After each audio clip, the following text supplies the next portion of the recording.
Aloha from Hawaii. Welcome to my Facebook Live. As many of you know, these go out every Wednesday night now at 7 p.m. in London, whether that's BST, which it is at the moment, or GMT. As you probably noticed, I'm not in London. I'm in Hawaii at the moment, which is 11 hours behind London. So whereas this is going out at 7 p.m. London time, it's actually 8 a.m. Hawaii time. And I thought that since I was here, I would do the Facebook Live from the beach. So you've got the wonderful Pacific behind me. You can hear the crashing of the waves. I didn't bring my little adapter to plug my microphones into the iPhone, so we're having to just use the iPhone microphone, but hopefully the sound quality is going to be good enough. And I put out a question last week as to what people would like me to cover on my Facebook Lives. And someone actually said, well, what actually is Huna and why would you want to learn it? How would it be useful in your life? So I thought since I was here for the last time this year, then I would talk about what actually is Huna and why you might want to learn that. But firstly, a little bit of a personal story, because, you know, one of the questions I get asked more than anything else is how does a lad from Mansfield, which is a small mining town just about 14 miles northwest of Nottingham in England, wind up traveling to Hawaii probably nearly 50 times over the last 25 years. I mean, it's the other side of the planet really from where I am. But it all started in the 90s when I got interested in personal development. And I got two paths going really side by side. I was studying NLP, from the original Bandler and Grinder books. I was studying NLP from Tony Robbins' material, Unlimited Power, and also his tape series, all of those kind of things. But also I got into more spiritual development from the books of Dan Millman, like The Way of the Peaceful Warrior, and also from Stuart Wilde, books like Miracles, The Trick to Money is Having Some, The Quickening, etc. And I was getting certain things out of my NLP studies that I was using with my clients and getting really great results. And I was getting different things out of my spiritual studies. And I thought, wouldn't it be wonderful if you could bring these two paths together as one? Because that would be even more powerful. And that was a question that I was mulling over. And in 1993, as many of you know, I decided it was time to become formally trained in NLP. And you know, I'd got accustomed to NLP through Tony Robbins. It was very much about success. It was very much about excellence. And I looked around at the NLP schools that were available at that point in time in 1993 in the UK and London. And I didn't really connect. I didn't really resonate with any of them. So I was looking around. I'd come across a book called The Secret of Creating Your Future by Tad James, and then a book called Timeline Therapy and the Basis of Personality by Tad James. And I did connect and I did resonate with that. So although it was going to cost me significantly more money and I was going to have to travel, I decided that was where I was going to do my NLP training, which wasn't available in the UK, wasn't available in Europe at that point in time. The only place that was available was in California. So I traveled out to California to do my practitioner training, and there was some optional morning sessions, and there was a morning session on this thing called Huna, which I'd never come across before. And since I'd traveled, you know, all the way over to California, spent like pretty much all of my money I had available at the time to actually do that training, I was gonna do everything that was available. So if it meant getting up early so that I could do the Huna morning session, then that's what I was gonna do. So I got up early, went to the Huna morning session. Tad was on stage and he chanted a chant. And immediately all the hairs on my body stood on end. And although technically, consciously, I knew I'd never heard this chant before, I knew what was coming next. So at that moment in time, I made that decision. I need to go study Huna. And I was on my NLP path, so I'd already booked in my master practitioner, my trainer's training. So I made a goal, I made a commitment at that point in time. Not that it was a wish list or a bucket list thing or on my dream board. I went like, no, I'm going to study Huna, and I'm going to study Huna from March 1994. By which time I had finished my master prac and my trainer's training.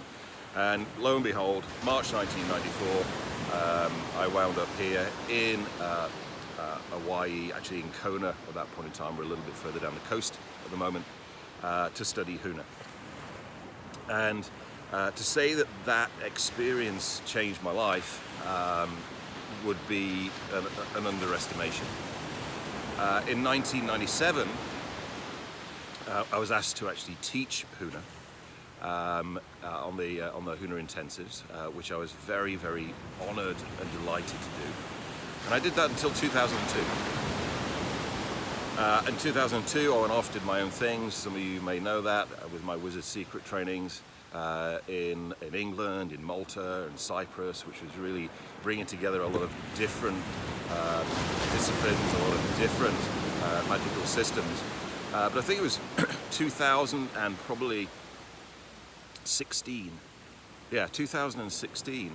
I got for want of a better word, I got a call to come back to Hawaii to begin teaching Huna in Hawaii again. And so in 2016, I returned for the first time, and now I teach Huna once again every March and every September here out in Hawaii. And I was actually honoured to be made a kumu, a teacher, in a Huna lineage, which we can trace back at least 28 generations.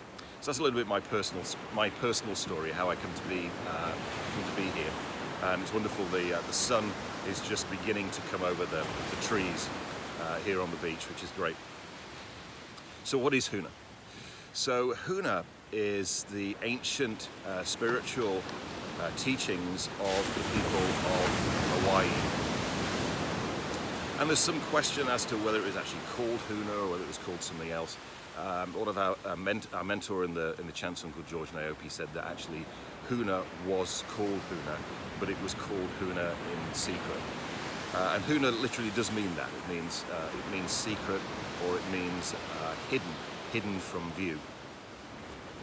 If it were to have another name, then probably the name would be O'o Mana, which is H-O''O, O'o Mana, M-A-N-A.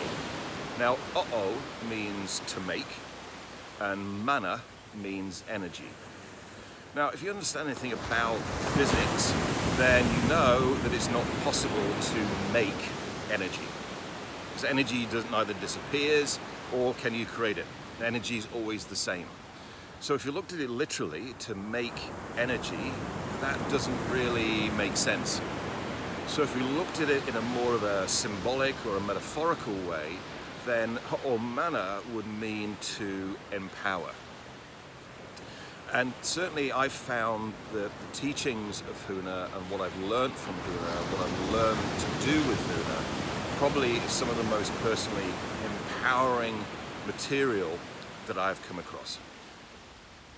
So Huna, to differentiate Huna from NLP, and there's a lot of crossover between NLP and Huna. I mean, this time at level 4, we've been doing classes that enable us to integrate NLP and Huna much more, and it's very easy to do. But the key difference with Huna compared to NLP is that Huna brings in the concept of energy, which is not present in NLP. And then with energy, it also brings in the concept of connectedness. And I think this is a great thing that Huna actually offers people today in 2019. It brings in the concept of energy and our ability to increase our energy, to be able to work with energy, to be able to work energetically with other people. Oh, we've got a big bee just coming in, just taking on my camera. You know, I think several years ago, a big thing that people were interested in was money. How do I make more money? Now what I've seen as a shift is that people are into energy. How do I get more energy? How do I bring more energy into my life? And Huna actually enables you to do that. It enables you to energize yourself. It enables you and energize yourself in all areas of life. Now, I've just mentioned money there. There is a relationship between money and energy. In that, yes, we've got this tangible, physical thing, these notes and coins which are money, but really what they do is they are a symbol of an energy exchange between two people. So one of the things I've discovered is that the more energy that somebody has, the more energy they have to focus in making this thing called money, as well as being able to use energy in their relationships. You think about it, what is it that gets two people together in the first place? Energy. What is it that then maybe prevents them from being able to maintain that long term? A reduction or a lack of energy.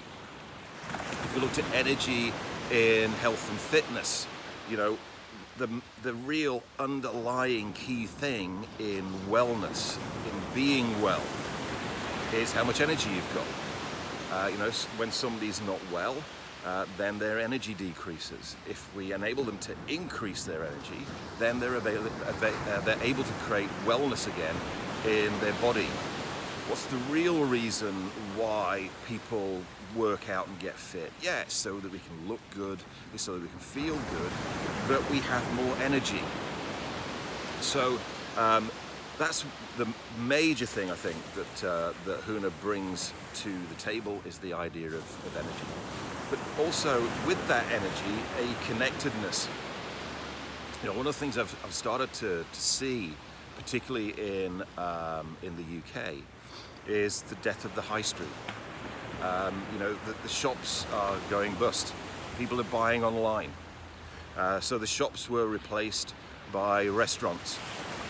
Now the restaurants are going bust. So more and more, now we can just do Uber Eats or Deliveroo or whatever it may be.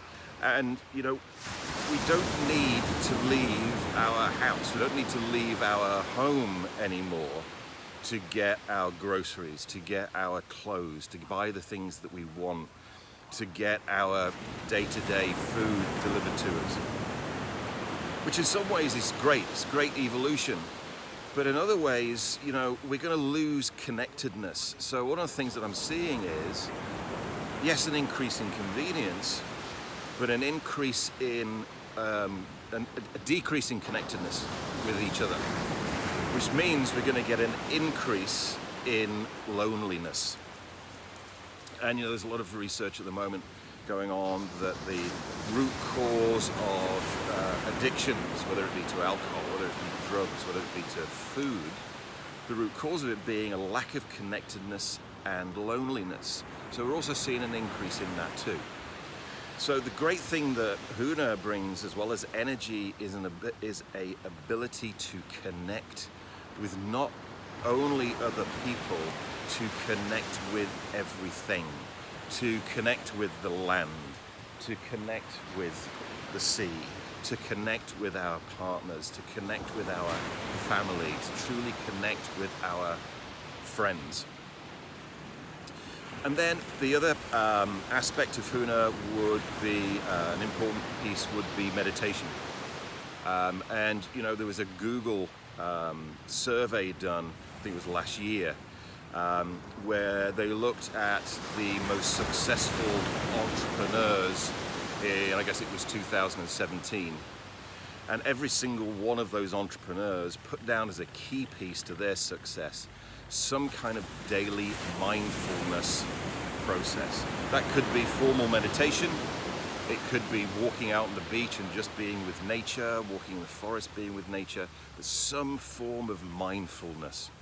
And Huna gives you some phenomenal meditation techniques to enable you to not only connect with yourself in that connecting with your three minds, bringing in and integrating together the conscious mind, the unconscious mind, and your higher self, but also being able to calm your mind, quieten your mind, and really get the true insights what some, what Alfred Korzybski referred to as creative intelligence, the ability to tap into your true genius, which is what he believed that people like Einstein were actually doing when they came up with their most world-changing ideas.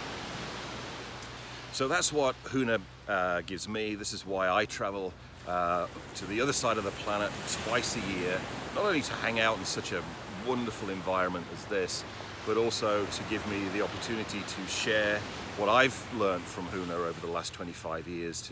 We've got just over 100 people here for our Huna Intensive this time, but also for me to continue to grow and to continue to learn, to reconnect to the energy of the islands, to reconnect with the people, to reconnect with the teachings. Every time I come out here, I get new realizations. So if you want to find out more about Huna, then visit our website, performancepartnership.com. I've also got some Huna material in the app at davidshepard.com. You can see the addresses for those two websites at the top of this video. I do a 2-day Huna introduction in London. The next one that I'm going to be doing will be in January. And then we have a Huna intensive, flies problems now, a Huna intensive every March and every September, which is here on the big island of Hawaii. So if you want to find out more about those, to get the dates, etc., then please contact us at the office and we'll take you through how it works, where it is, and how all the logistics work. So if you want to join me in March 2019 for our next Huna Intensive, then we can get all of that organized. From me in Hawaii, it's aloha, and I'll see you again next week, next Wednesday, 7 p.m. here on my Facebook Live. Thank you.